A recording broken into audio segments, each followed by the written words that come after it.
Welcome, everyone, to the macro perspective. This is going to be microbite number four, one that I have titled Failure is the First Step of Success. And this has been really something on my mind as of late. And it's generally something that I've noticed as a common trend, whether it was in academics, whether it was in personal fitness, whether it's in finance, whether it's in really damn near everything that I feel like is becoming more successful over time. And again, I'm like, in order to succeed, you must fail. And it really became evident to me when I had a college professor, um, Dr. Berger. Still remember his name to this day. Most people that are prominent teachers in my life, they generally resonate for a long period of time. Still remember my early math teacher in seventh grade, where it was my first real difficult hurdle, and that was Mr. Stedman. And I still remember some of the quirky people that were teaching me in science throughout the years, and they all leave an impact. And I feel like that impact is a result of me failing in that class. Academics was generally not a struggle for me. I graduated valedictorian, 4.8 GPA, and also, yeah, not to toot my own horn, was athlete of the year in my high school, right? So, granted, big fish, small pond. I get that. But nonetheless, I still had to do the work to get there. And there was something that possessed me to get there. And every time that I felt like there was a failure happening, I had to, sink more time into that thing. And eventually it just led it into something that is really profound. It led into me actually kind of mastering that skill. So anytime that there's a failure, you can eventually get to a place where you've created a level of mastery or unconscious competence. And that first step where you're really kind of blissfully unaware, is where you might have that moment of like, do I care to learn more or do I not care at all? Right. And for some people, they reach a failure point, they're done. That thing that they set out to do is just impossible. It's an impossible feat. It doesn't make sense. And the journey is just not worth it. Yet for me, at this point in my training career, for example, I know that I might fail when it comes to going into a competition setting. And it might be that I'm not the fastest individual with running, or I don't have the best cardiovascular system. And in those particular events, it might be weighted a little more heavily. But it doesn't mean that I don't have an interest in trying to get better at those things. It's through those previous failures I know where I now need to put stock into my training in order to progress. Just like I've noticed with my finances, I had to do a tactic that was more suited to my spouse than just me alone. Dealing with all the numbers and finances as that part of my responsibility and duty as a father. I see it all the time. I know what's going in and out. I'm paying attention to those things, and sometimes if you're not paying attention to something, you it's very easy for it to exceed or lead to an argument. But it was through these failures, again, the failure with Dr. Berger's class, the fact that these tests were like just, I mean, for lack of a better term, they were really fucking difficult. The only person that was passing these tests on the first go around was this kid that was 16 years old and was like a mathematical savant. Literally, I mean, here I am, fourth year senior level math student. These classes were cross listed with the master's program, and I felt really fucking lost. Yet this 16-year-old kid just, he understood it. He's like, oh, you really don't understand how this a principle of like taking these this major arc across the US would lead to the shortest path. And I'm like, no, I couldn't, visualize it quite yet. And it was freaking difficult. And but I'm like, man, I remember when math used to be as easy as it was for the savant. And I remember that I don't remember anything from it, but yet I remember this class. I remember the conversations we had. I remember that it was a really difficult spot in my life because everything else, you know, came a little bit easier. But of course, boom, you step into this class, you get a 6 question test. You literally may get one or two of the questions right because each question would build off the next. So if you miss a step somewhere, you're effed.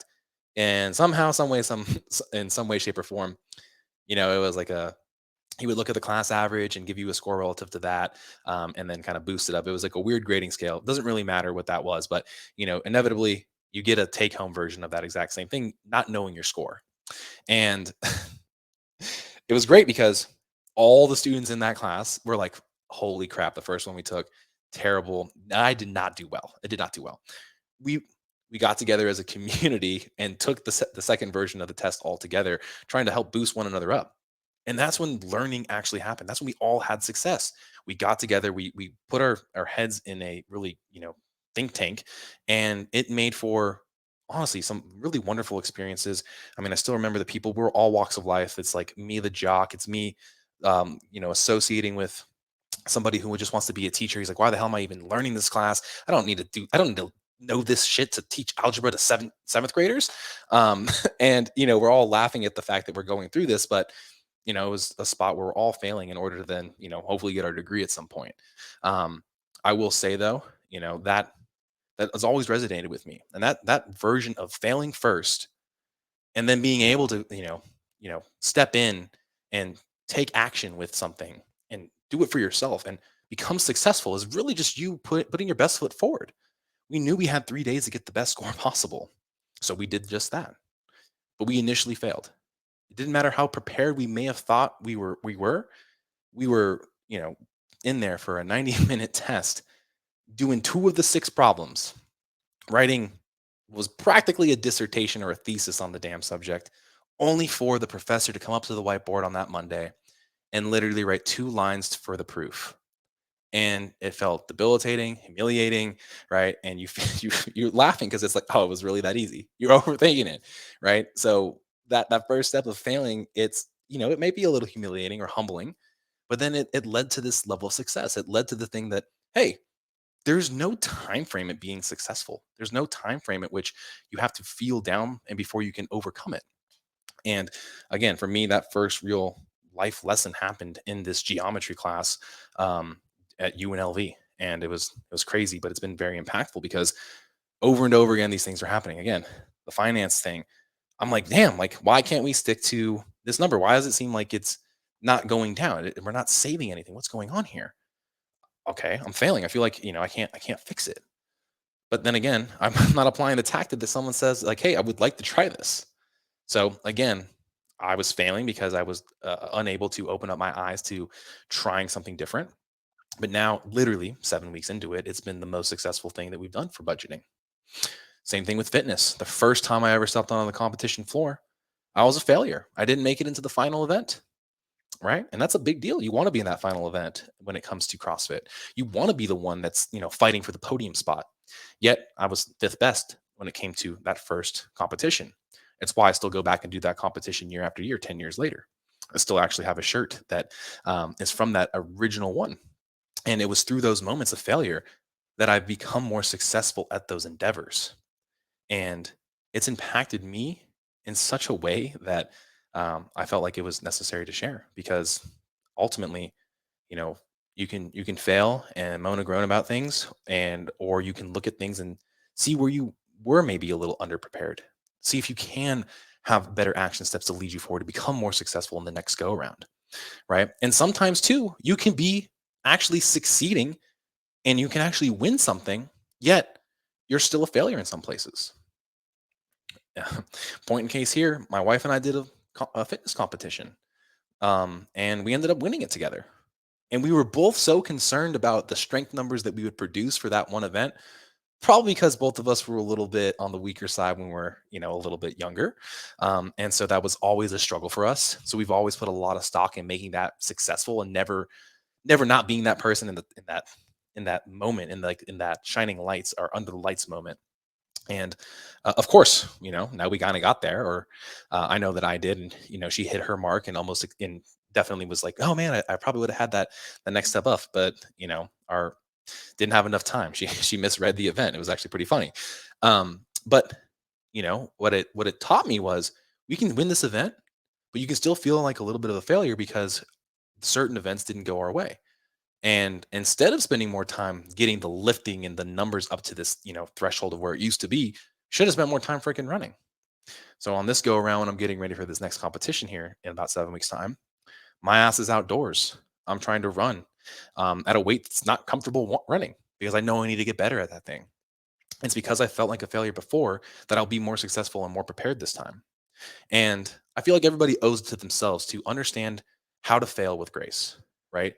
Um, and it's something that I think in our culture today is really a very big missed opportunity.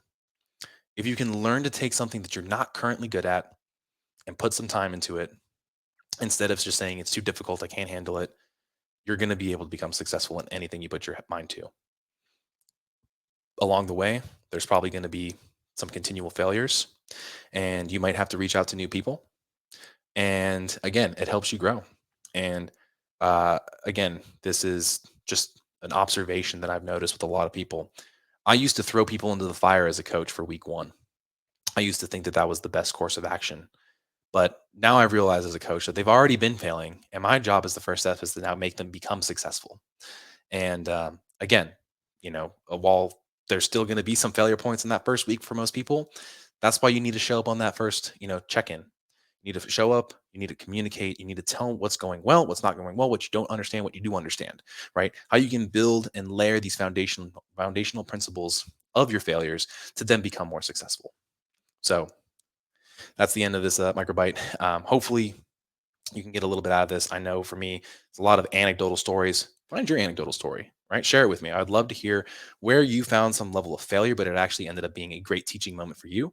I would love to hear it in the comments. Feel free to message me on Instagram. Feel free to post it in the comments here.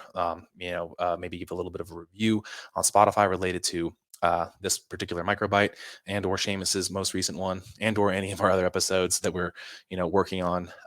You know, diligently to stay up on because it's bringing a tremendous amount of value. And right now we could even feel that as a little bit of a failure because we don't, maybe we don't get the level of traction that we want. But again, it's not going to preclude us because we definitely feel like this is something that can become successful.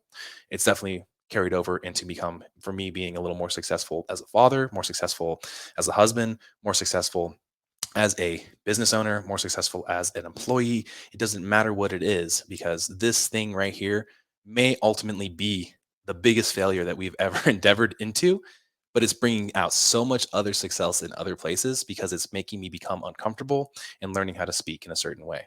So, with that, have a great day.